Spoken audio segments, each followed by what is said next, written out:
नमस्कार, मैं दीपक शर्मा और मेरे YouTube मंच पर आपका स्वागत है। दोस्तों, जब वक्त बुरा आता है तो फिर सवाल घर के भीतर से होने लगते हैं। आपके अपने लोग आपको कटघरे में खड़ा करते हैं और ऐसा लगता है कि कुछ इस तरह का वक्त अब मोदी जी का चल रहा है। मोदी जी के अपने मंत्री, हिज ओन मिनिस्टर, अपने मंत्री, राहुल गांधी नहीं, अखिलेश यादव नहीं, विपक्ष नहीं, मोदी जी के अपने मंत्री मोदी जी के बजट पर सवाल उठा रहे हैं। और छोटे मोटे मंत्री नहीं, राज्य मंत्री नहीं, मोदी जी के senior cabinet minister Nitin Gadkari ने मोदी जी के गारंटी वाले बजट पर सबसे बड़ा सवाल उठा दिया है। और आप कह सकते हैं कि एक ऐसा सवाल उठाया है कि सरकार हिल गई, वित्त मंत्रालय हिल गया है, क्योंकि उन्होंने कहा है कि जो 18% जीएसटी मोदी जी आप लगा रहे हैं, जो 18% जीएसटी जीवन बीमा पे, लाइफ इंश्योरेंस पर है, मेडिकल इंश्योरेंस पर है, ये अन्याय है और कहीं ना कहीं बोझ है। इसको वापस करिए। और सबसे बड़ी बात दोस्तों, ये जो सवाल है नितिन गडकरी का, ये किसी बंद कमरे में सवाल नहीं किया नितिन गडकरी ने, किसी ऐसी महफिल में सवाल नहीं किया है जहां पर सब कुछ ढका छुपा था। नितिन गडकरी ने बाकायदा चिट्ठी लिखी है, ब्लैक एंड व्हाइट में, और चिट्ठी लिखी है सीधे निर्मला सीतारमण को। चिट्ठी नहीं लिखी है, निशाना साधा है मोदी के मंत्री ने मोदी पे।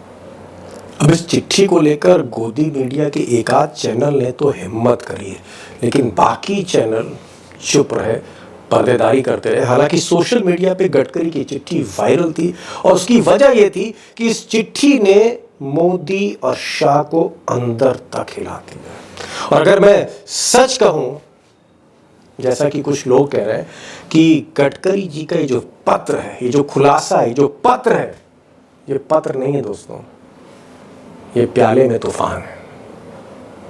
अब दोस्तों, एक बात तो सब जानते हैं, जो भी राजनीति की खोज खबर रखते हैं उनको ये पता है कि गडकरी जी और मोदी जी में रिश्ते ठीक नहीं। जिस तरह से मोदी जी ने एक के बाद एक मंत्रालय छीनने शुरू किए गडकरी से, और गडकरी को पार्लियामेंट्री बोर्ड, बीजेपी की एपेक्स बॉडी, सबसे बड़ी इंपॉर्टेंट बॉडी, उससे बाहर कर दिया।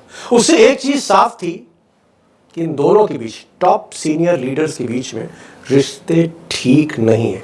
अब लोग कहते हैं कि मोदी जी को ऐसा लगता है कि भाई गडकरी जी नागपुर से हैं, जहां पर आरएसएस का हेडक्वार्टर है, आरएसएस उनके पीछे है, मोहन भागवत मोदी जी की तरह गडकरी को पसंद करते हैं, तो मोदी जी को यह आशंका रहती है, ऐसा लोग कहते हैं कि आरएसएस किसी नाजुक मौके पर मोदी को कुर्सी से हटाकर गडकरी को कुर्सी पर बैठा सकती, पीएम बना सकती। ये मोदी जी को डर है और इसीलिए मोदी जी हमेशा कहीं ना कहीं सतर्क रहते हैं, सावधान रहते हैं गडकरी की हर चाल से। अब हकीकत यह है कि ये जो नितिन गडकरी और मोदी जी, यानी गडकरी वर्सेस मोदी का ये जो युद्ध है, जैसे एक युद्ध यूपी में चल रहा है, योगी वर्सेस शाह, ऐसे दिल्ली में एक युद्ध है, मोदी वर्सेस गडकरी। अब ये जो युद्ध है, जो चल रहा है, शीत युद्ध आप इसे कह सकते हैं। इस शीत युद्ध में कहीं ना कहीं ये जो चिट्ठी है, ये जो सवाल कर रही है मोदी जी की गारंटी से, मोदी जी के बजट से, इस चिट्ठी ने इन रिश्तों की आग में घी डाल दिया है। लेकिन इस पर मैं आऊंगा, मोदी वर्सेस गडकरी पर आऊंगा कि आगे क्या होने जा रहा है। लेकिन मुझे लगता है पहले इस पर चिट्ठी पर बात करें, इस खत किताबत पर बात कर लें, जो प्रेम पत्र लिखा है उस पर बात कर लेते हैं। अब गडकरी जी ने जो चिट्ठी लिखी है, उनका ये कहना है कि भाई एलआईसी के कुछ लोग आए थे, यूनियन के लोग आए थे, बहुत कुछ उन्होंने बताया था कि साहब क्या हो रहा है, जिस तरह से टैक्स लगाया जा रहा है, जीएसटी लगाया जा रहा है। तो उन्होंने चिट्ठी लिखी निर्मला सीतारमण को और उन्होंने कहा कि ये जो जीवन बीमा है, लाइफ इंश्योरेंस, एक नागरिक का हक है लाइफ इंश्योरेंस के, ये जो एक नेसेसिटी है जीवन बीमा, इस पर भी आपने 18% जीएसटी डाल दी।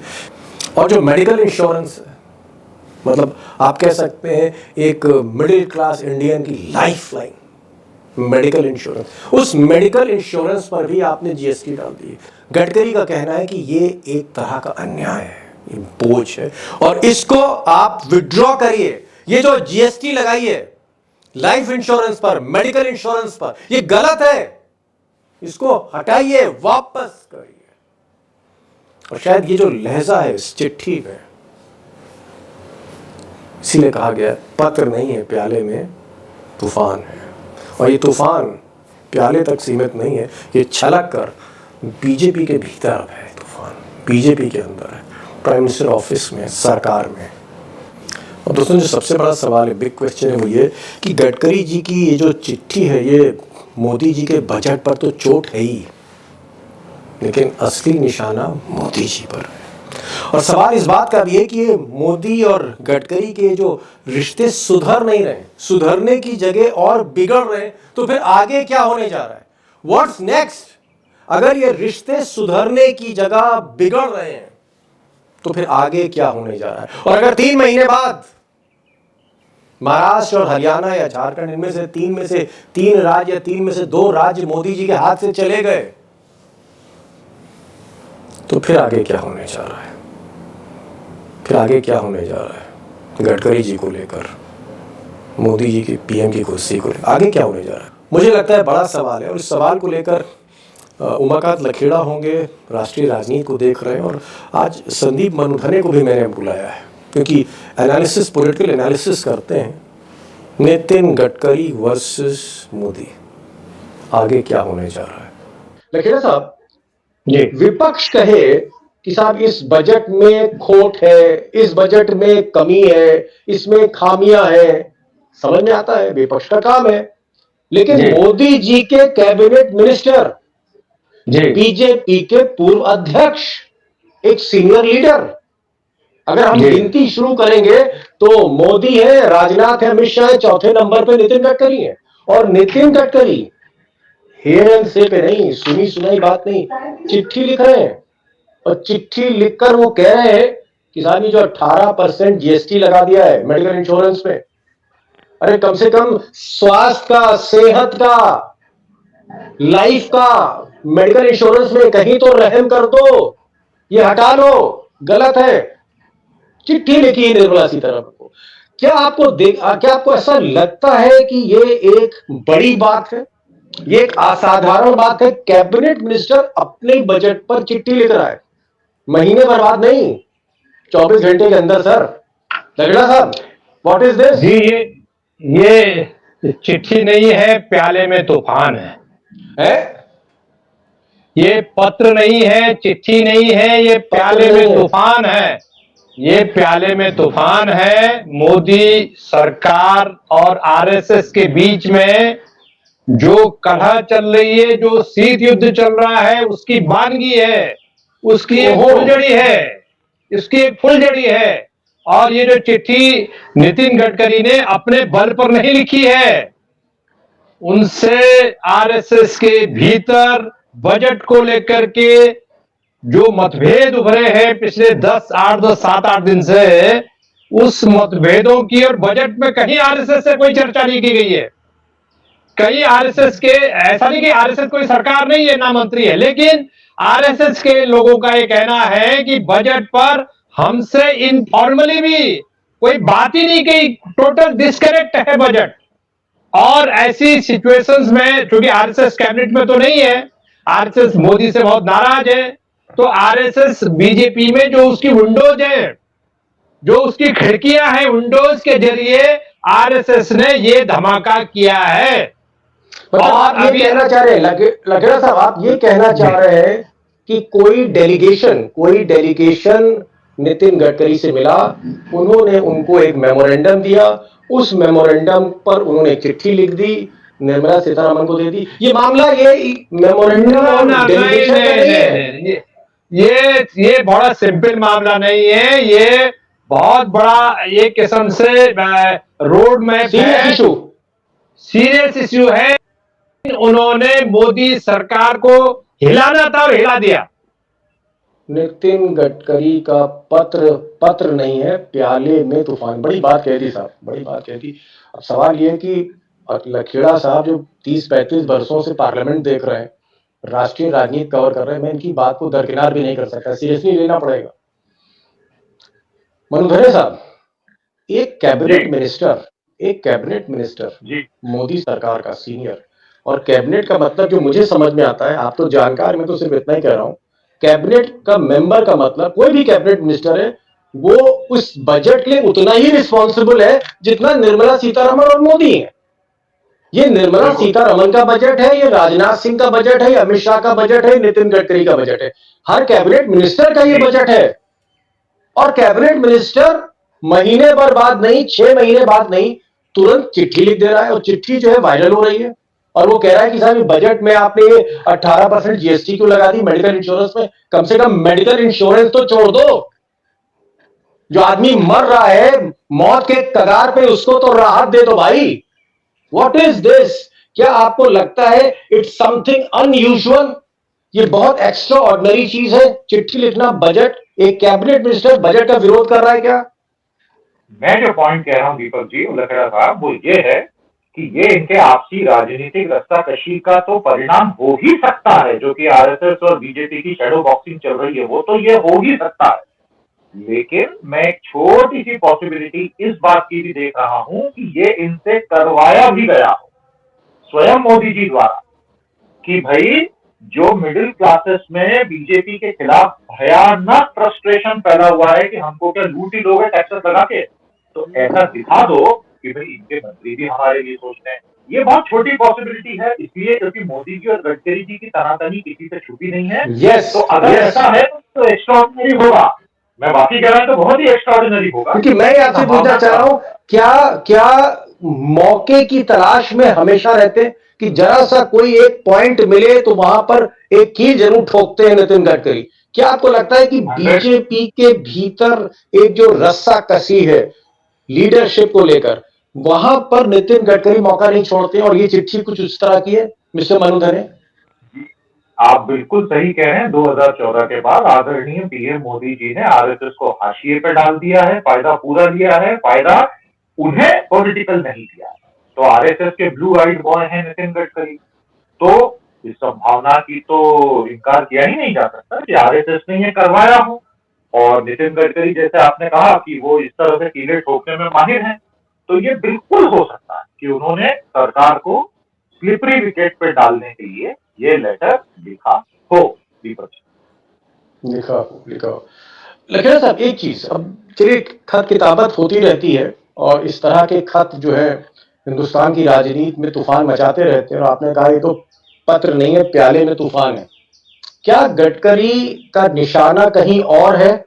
गडकरी के दिमाग में कहीं और है कि भाई ये बैसाखी की सरकार है, जाती हुई सरकार है, मोदी और अमित शाह जो है कहीं ना कहीं कॉर्नर हो रहे हैं और इनको किसी तरह से यही वक्त है, यही समय है और सही समय ठोको ताली, सिद्धू के तर्ज पे ठोको ताली। इज इट दैट गडकरी की स्ट्रैटेजी?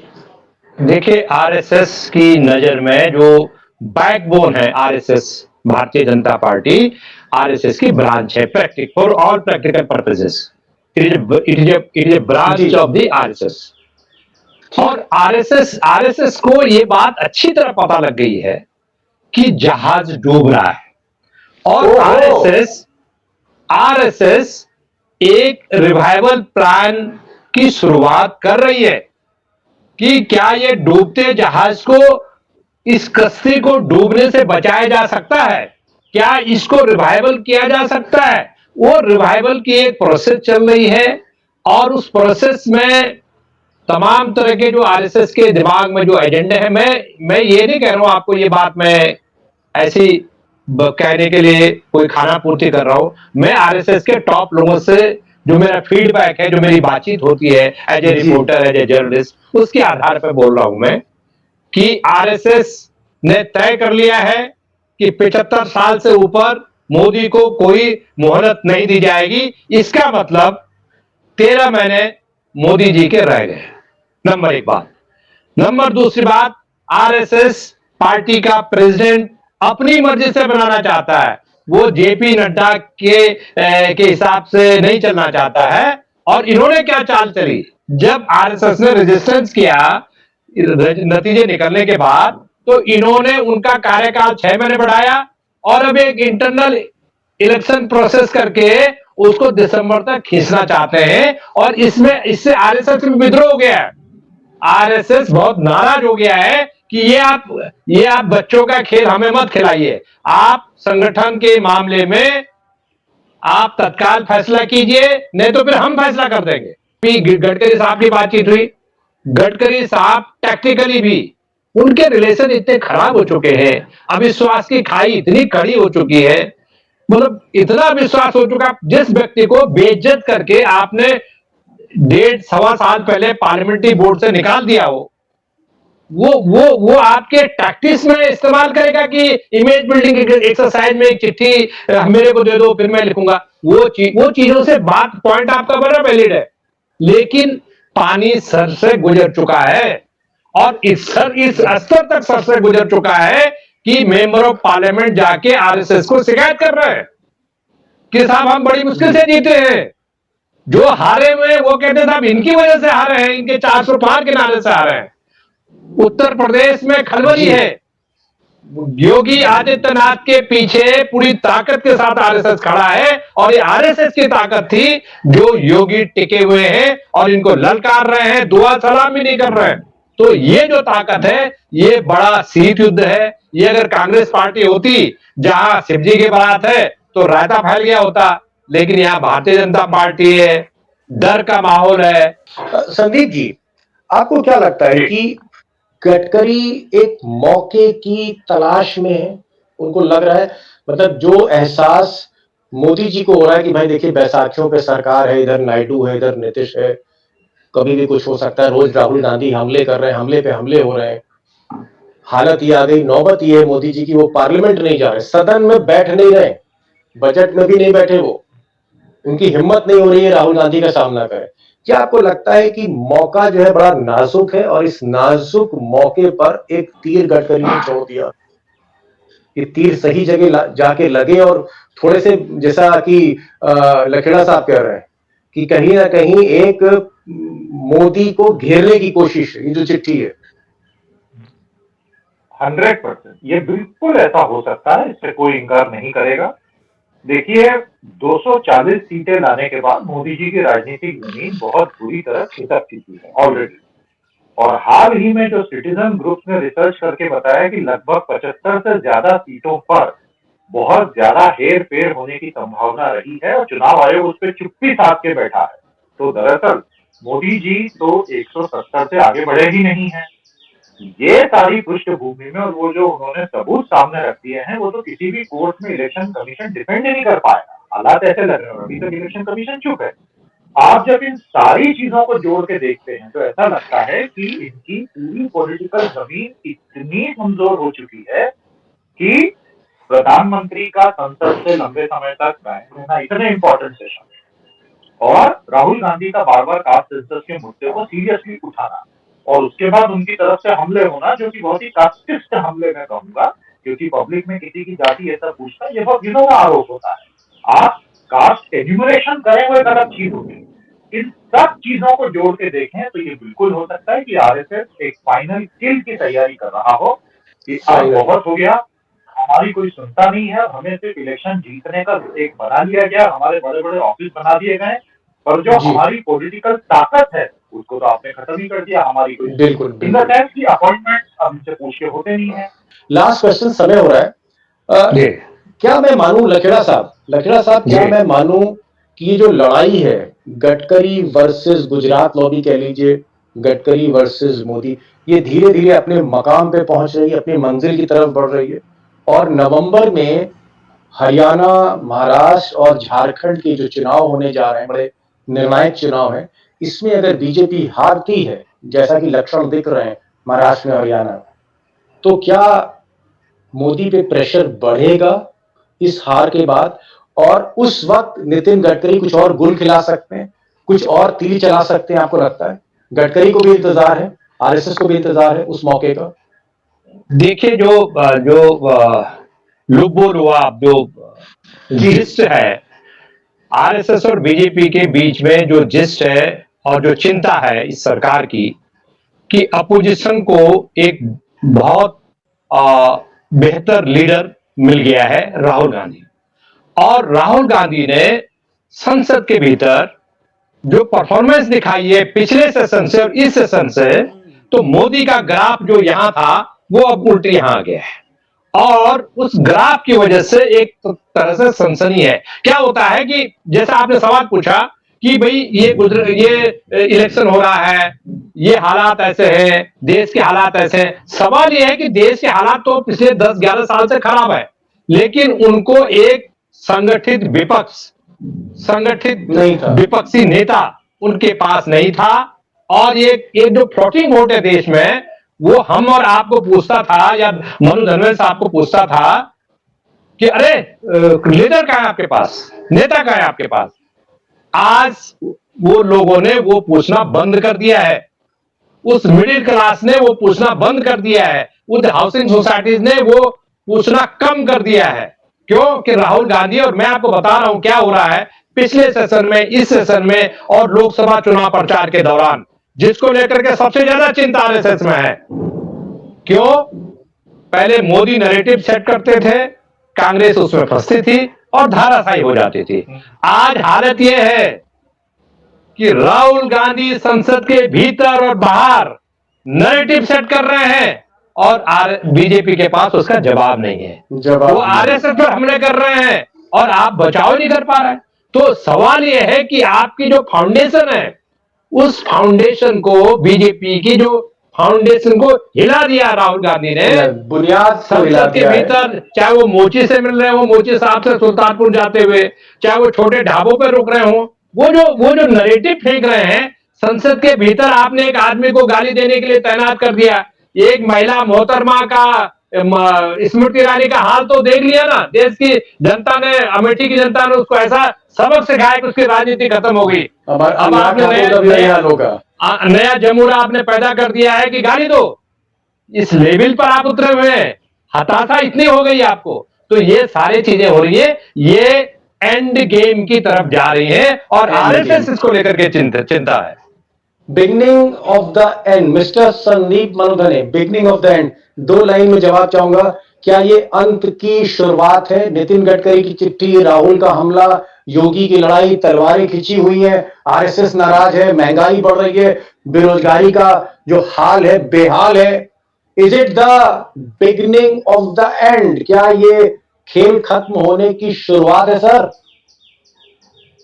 तुम्हारी फाइलों में गांव का मौसम गुलाबी है, मगर ये आंकड़े झूठे हैं, ये दावा किताबी है जी। जितना ये गेम खेल के यहाँ तक ला सकते थे वो ले आए, जितना मोदी मीडिया मैनेजमेंट करके फॉल्स परसेप्शन क्रिएट कर सकता था हो गया। लेकिन जिस 16, 17, 18 साल के लड़के ने 2014 से मोदी से बेइंतहा मोहब्बत की और राजनीतिक सपोर्ट दिया, वो आज 28-30 साल का हो गया है और बेरोजगार घूम रहा है और उसको अग्निवीर दे दिया गया है। आप क्या एक्सपेक्ट कर रहे हैं इसके बाद? आप क्या एक्सपेक्ट कर रहे हैं? शादियां नहीं हो रही हैं लोगों की, नौकरियां नहीं है, गांवों में हालात देखें आप क्या हैं। सिर्फ वेलफेयर स्कीम से बात नहीं बनेगी, मास जॉब जनरेशन का, फैक्ट्रियां लगाने का, एम्प्लॉयमेंट क्रिएशन का एक पॉजिटिव प्लान बता दीजिए मुझे हो तो। ऐसे में तो एंड गेम आएगा।